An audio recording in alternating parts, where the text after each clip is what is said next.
રવિન્દ્રસિંહ જાડેજાના પત્ની રીવાબા અને બહેન નયનાબા વચ્ચે ફરી વાકયુદ્ધ સર્જાયું છે। રીવાબાએ રામ મંદિર મુદ્દે રાજનીતિથી ઉપર વિચારવા કર્યું તો નયનાબાએ જાટકણી કાઢી। અમારે ભક્તિ અને સંસ્કાર તમારી પાસેથી શીખવાની જરૂર નથી।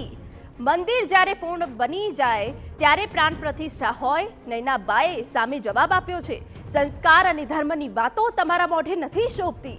ભાભી રીવાબાનું નામ લીધા વિના નણંદ નયનાબાએ ભાજપ પર પ્રહાર કર્યા।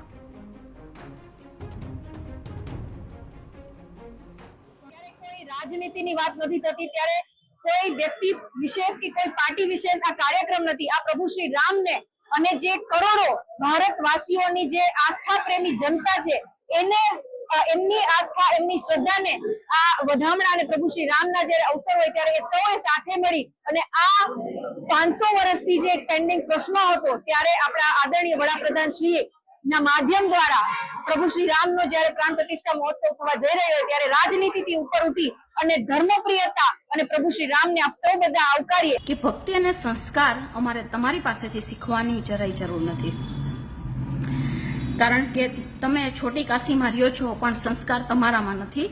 કારણ કે પ્રાણ પ્રતિષ્ઠા ક્યારે હોય? પ્રાણ પ્રતિષ્ઠા ત્યારે હોય કે જ્યારે મંદિર પૂરું બની જાય ત્યારે શાસ્ત્રોક્ત વિધિ વિધાન સાથે ભગવાનની મૂર્તિમાં જે પ્રાણ પૂરવામાં આવે છે ને પ્રાણ પ્રતિષ્ઠા